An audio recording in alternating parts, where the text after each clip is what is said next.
Je n'aurais jamais imaginé qu'un jour, en revenant de vacances, je me retrouverais en face de ma propre vie réduite à une poignée de souvenirs et un document administratif qui m'arrachait ce que j'avais mis toute une existence à construire. Lorsque j'ai quitté la France pour ces 2 semaines de repos, j'avais laissé derrière moi ma maison, ce vieux pavillon en pierre, humble mais solide, que j'avais acheté avec ma femme bien des années auparavant. Je me souviens encore du premier hiver que nous y avions passé, de l'odeur de bois brûlé dans la cheminée, de la manière dont la lumière du matin se déposait sur les murs blanchis à la chaux, et de la promesse silencieuse que ce lieu serait un refuge pour notre famille. Jamais je n'aurais pensé qu'un jour, ce même endroit deviendrait l'objet d'une trahison si profonde qu'elle remettrait en cause tout ce que j'avais cru savoir sur mon rôle de père et sur l'amour que je pensais réciproque. Quand mon fils était petit, je me faisais toujours un devoir de protéger son innocence. Il avait grandi dans l'ombre douce d'une mère aimante et dans la lumière attentive que j'essayais d'offrir malgré mes longues heures de travail. Nous n'étions pas riches, mais nous n'avons jamais manqué de ce qui compte vraiment, le respect, la chaleur humaine, la stabilité. Mais à mesure qu'il grandissait, il semblait s'éloigner, non pas comme le font les jeunes en quête d'indépendance, mais d'une façon plus froide, plus tranchante, comme s'il cherchait à s'émanciper non seulement du foyer, mais de tout ce que j'incarnais. Je n'ai pas voulu voir les signes au début. Son désintérêt, son regard fuyant, son impatience lorsque je parlais de responsabilité ou de projet. Je me persuadais que c'était une phase, un passage obligé de la jeunesse moderne, saturée de rêves rapides, d'ambitions confuses et d'influences trompeuses. Mais en vérité, quelque chose en lui s'assombrissait, et je ne savais pas encore que ce quelque chose finirait par me détruire d'une manière bien plus concrète que les simples disputes familiales. Lorsque ma femme est morte, il y a 4 ans, notre maison est devenue un mausolée silencieux. Chaque pièce conservait son empreinte, et j'avais pris l'habitude de marcher avec la prudence d'un visiteur dans un musée secret. Mon fils, lui, ne supportait plus cette atmosphère. Il parlait peu, restait rarement plus d'1 heure quand il venait me voir, et dans son attitude, je percevais un mélange étrange de reproche et de lassitude. Je voulais croire qu'il souffrait, qu'il affrontait le deuil à sa manière, mais peut-être que je lui rappelais trop directement ce qu'il refusait d'affronter. Ou peut-être qu'il attendait quelque chose qui n'était jamais venu. Je n'ai jamais su. Cet été-là, lorsque j'ai décidé de partir en vacances chez un vieil ami dans le sud, j'avais l'impression d'être arrivé à un tournant. Je me disais que changer d'air me ferait du bien, que cela m'aiderait à retrouver un peu d'équilibre, à calmer la solitude, à reprendre goût à la vie. Je lui avais laissé un double des clés, comme je l'avais fait 1000 fois auparavant, en cas d'urgence. Je n'avais aucune raison de me méfier. Je me disais que c'était normal, que c'était mon fils, que la confiance entre un père et son enfant est quelque chose de naturel et d'indiscutable. Mais pendant que je marchais le long des ruelles ensoleillées, savourant le parfum du romarin et de la mer lointaine, lui, mon propre fils, prenait des décisions irréversibles, froidement et méthodiquement. Il se rendait chez un notaire, signait des documents que je n'aurais jamais approuvés, utilisait ce pouvoir que je lui avais donné pour m'aider, pas pour me dépouiller. Je n'ai appris que bien plus tard qu'il avait même préparé son discours, qu'il avait parlé de moi comme d'un vieil homme affaibli, incapable de gérer ses propres affaires, qu'il avait prétexté vouloir me protéger en vendant la maison avant que je ne commette, soi-disant, des erreurs financières majeures. Et toutes ces paroles mensongères avaient suffi à convaincre des acheteurs intéressés et un notaire pressé de conclure la transaction. Le jour de mon retour, lorsque le taxi m'a déposé devant ce qui devait être ma maison, je n'ai pas immédiatement compris ce qui se passait. Il y avait une voiture inconnue garée devant l'allée. Le portail était ouvert, et des cartons étaient empilés sur le trottoir. Je pensais d'abord à une mauvaise plaisanterie ou à un déménagement voisin. Je tirai ma valise derrière moi, un peu fatigué par les heures de route, puis j'aperçus à travers la fenêtre des silhouettes qui ne m'étaient pas familières. Une femme que je n'avais jamais vue se promenait dans le salon, inspectant les murs comme si elle était chez elle. Un homme prenait des mesures près de ma bibliothèque. Et moi, je restais là, paralysé par une incompréhension qui m'étouffait presque. Je poussai la porte que j'avais laissée verrouillée, mais elle s'ouvrit comme si ce lieu ne m'appartenait déjà plus. Une odeur de peinture fraîche flottait dans l'air, comme si quelqu'un avait voulu recouvrir les traces de ma vie avant même que j'aie une chance de respirer à nouveau dans cet espace familier. La femme se tourna vers moi et me regarda avec une expression polie, mais distante, comme si j'étais un invité imprévu. C'est à ce moment-là que je remarquai sur la table un dossier épais, et sur la première page, mon nom imprimé en haut, suivi d'une mention qui me glaça le sang. Je compris enfin que tout était vrai, que la maison avait été vendue, que les nouveaux propriétaires étaient déjà en train de s'installer, et que mon fils avait planifié ce coup de manière si parfaite que je n'avais aucune preuve de sa trahison, aucune possibilité de contester quelque chose qui portait pourtant ma signature, que je n'avais jamais apposée. J'avais été effacé sans avertissement, sans discussion, sans explication. Je n'étais plus chez moi. Je n'étais plus rien. La nuit qui suivit fut l'une des plus longues de ma vie. Je dormis chez un voisin bienveillant, mais mon âme errait sans refuge. Je me demandais ce que j'avais fait pour mériter une telle vengeance.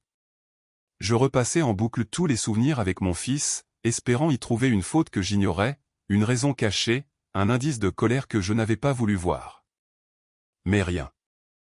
Rien, sinon un gouffre insondable entre le père que j'étais et le fils que je croyais connaître. Et ce n'est que le lendemain, lorsque je me retrouvai face à lui, que la vérité prit une tournure encore plus violente. Car je n'étais pas venu pour crier, ni pour me battre. J'étais venu pour comprendre. Mais ce fut lui qui me laissa sans voix, et ce fut moi qui, pour la première fois de ma vie, me retrouvai à supplier. Je me souviens du retour que j'ai fait vers cette ville que j'avais quittée depuis longtemps, presque à contre-cœur, avec la sensation que chaque kilomètre effaçait un peu plus la paix que j'avais gagnée pendant mes vacances.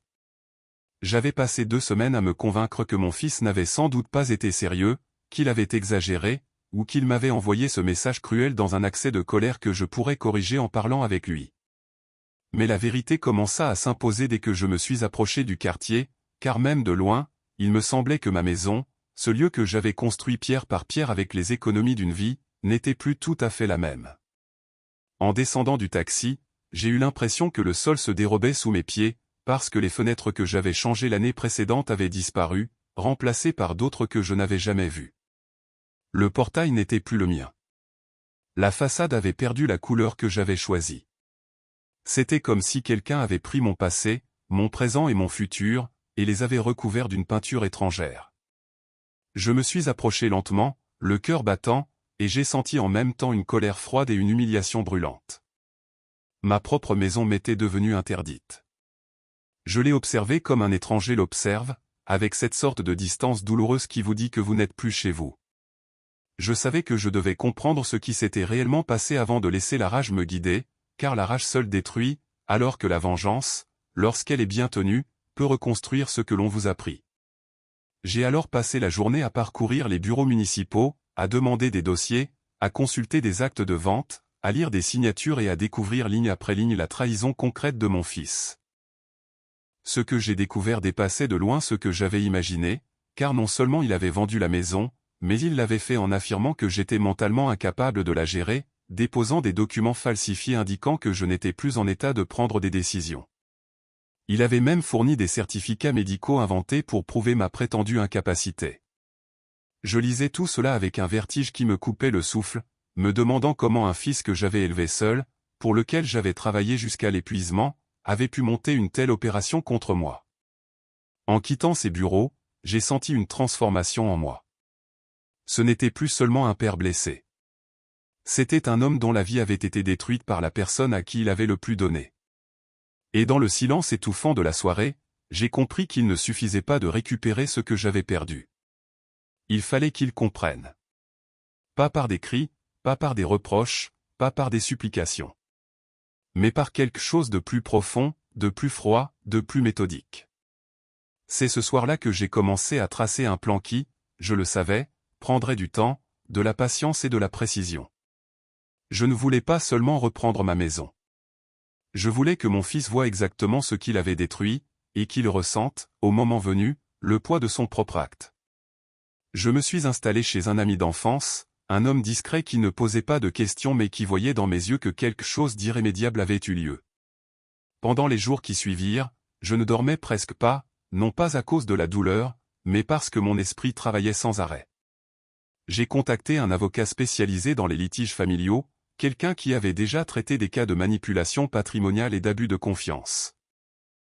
Ensemble, nous avons commencé à rassembler les preuves, à identifier les failles dans les documents falsifiés, à retrouver ceux qui avaient signé les certificats inventés, à suivre les traces financières de la transaction.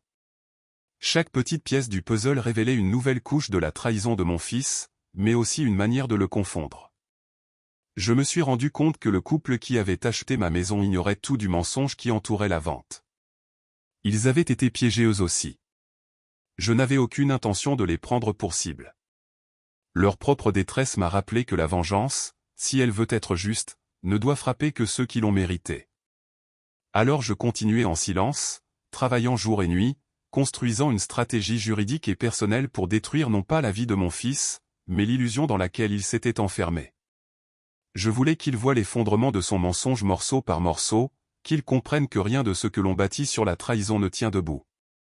Et puis arriva ce matin où je reçus un message de mon avocat m'indiquant que le dossier était prêt, complet, irréfutable. Je pouvais lancer l'action en justice. Je pouvais déclencher l'effondrement. Mais ce matin-là, alors que je regardais mon téléphone, j'ai ressenti une hésitation étrange, comme si le dernier pas était encore le plus lourd. Je ne savais pas encore pourquoi.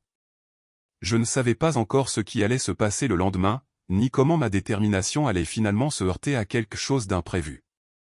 Je ne savais pas encore que cette histoire, qui avait commencé par une trahison, allait me conduire à un moment où je devrais supplier. Pas pour ma maison. Pas pour mon fils. Mais pour une vérité que je n'étais pas prêt à affronter. Je me souviens du matin où je me suis réveillé dans la petite chambre modeste que j'avais louée après l'éviction. La lumière passait à peine à travers les rideaux trop fins, et pourtant c'est ce jour-là que j'ai compris que je n'avais plus rien à perdre.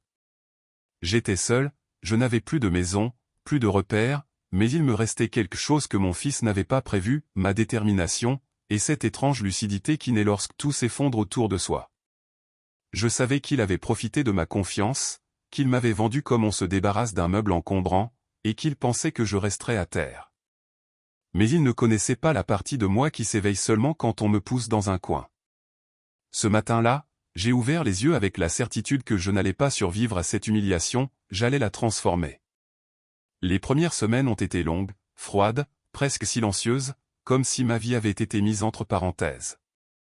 Je marchais dans les rues, je repassais en boucle les gestes de mon fils, cette manière sèche dont il avait orchestré la vente, cette absence totale de remords quand je l'avais vu pour la dernière fois. Je me suis souvent demandé à quel moment il avait cessé de me voir comme son père. Était-ce ma faute? Avais-je raté des signes? Ou bien était-il simplement devenu quelqu'un d'autre, façonné par une avidité que je n'avais jamais vu venir? Les questions tournaient, douloureuses, mais un jour une réponse plus profonde est montée. Ce n'était plus l'heure de comprendre. C'était l'heure d'agir. Je n'allais pas le blesser physiquement, ni lui souhaiter le mal. Ce genre de vengeance ne m'avait jamais intéressé. Mais je pouvais lui enlever ce qu'il avait toujours considéré comme acquis, ma présence, ma loyauté, mon silence. Alors j'ai commencé à rassembler patiemment tout ce que j'avais, documents anciens, contrats d'assurance, correspondance, traces bancaires. Mon fils avait été négligent, trop confiant, trop persuadé qu'un homme vieillissant comme moi ne comprendrait jamais les subtilités administratives. Il avait oublié que j'avais géré pendant des décennies mon patrimoine, ma vie, mon avenir. Je connaissais chaque recoin de mes affaires financières. Et sous cette montagne de papier que je conservais par habitude, j'ai retrouvé des preuves fondées qui démontraient une fraude complète lors de la vente, falsification de signatures, documents incomplets, absence de mon consentement légal. Une bombe juridique qu'il n'avait jamais imaginée. J'ai passé des jours à tout classer, à tout vérifier, et lorsque tout fut prêt, j'ai laissé un avocat s'emparer des éléments. Je n'ai rien eu à dire. Je n'ai même pas eu besoin de revoir mon fils à ce moment-là. J'ai simplement donné la permission d'ouvrir la digue. Les procédures ont commencé comme un feu lent, silencieux mais destructeur. Je n'ai rien annoncé, rien prévenu, je n'ai pas cherché à provoquer une confrontation. Je lui ai laissé le temps de croire que j'avais accepté ma ruine. Pendant ce temps, j'essayais de reconstruire un semblant de vie ailleurs, avec quelques économies restantes, quelques petits gestes quotidiens qui me ramenaient à moi-même. Loin de lui, j'ai découvert une solitude moins douloureuse que celle que j'avais vécue sous le même toit que lui. Je comprenais que ma vengeance n'était pas la destruction de mon fils, mais la reconquête de ma dignité. Pourtant, quand la première lettre recommandée l'a atteint, je l'ai su avant même que l'avocat ne me le confirme. J'ai senti quelque chose changer dans l'air, comme une tension qui se libère. C'était le début de son propre effondrement, celui qu'il avait construit de ses propres mains. Les semaines suivantes, il a essayé de se défendre, de nier, de manipuler, comme il l'avait toujours fait, mais cette fois les faits étaient trop lourds, trop clairs. Il avait bâti son geste sur la certitude que je ne réagirais pas, que je n'oserais pas, que je n'aurais pas la force de me battre. Et c'est précisément ce qu'il a perdu. Le système a fait son travail, lentement mais sûrement, jusqu'à ce que la vente soit annulée, que les fonds soient gelés, que sa réputation commence à s'éroder. Pendant que le monde qu'il avait voulu contrôler s'écroulait, je ressentais une paix étrange, presque douce, non pas parce que je le voyais souffrir, mais parce que je me retrouvais moi-même après avoir été bafoué, ignoré, effacé. Je réapprenais à respirer. Puis est arrivée la décision finale, la maison me revenait, la vente annulée, les responsabilités clairement attribuées. Je pouvais enfin revenir. Je me souviens du jour où j'ai traversé le portail. La façade semblait la même, mais tout avait un goût différent, comme un lieu qu'on revisite après un long exil. Je ne ressentais pas la victoire, ni la joie, mais une profonde mélancolie. Cette maison avait été mon refuge, mon héritage, et mon fils l'avait presque détruite pour un profit éphémère. Je me suis demandé s'il comprendrait un jour ce qu'il avait perdu, ou s'il continuerait à s'enfoncer dans ses propres illusions. Je n'attendais plus rien de lui. Ma vengeance n'avait pas pour but de le changer, mais de restaurer ce qui m'appartenait. Quand je me suis assis dans mon vieux fauteuil, celui qu'il n'avait pas réussi à vendre, j'ai compris quelque chose d'essentiel, j'avais passé des années à lui pardonner, à lui trouver des excuses, à éviter les conflits. Et c'était ce qui m'avait rendu vulnérable. Ce jour-là, je ne ressentais plus ni haine ni amour. Seulement une vérité profonde, certaines distances sont nécessaires. Parfois, se reconstruire veut dire accepter de perdre ceux qui ne savent pas vous respecter. Je n'ai plus cherché à le contacter. Je n'ai plus attendu son retour.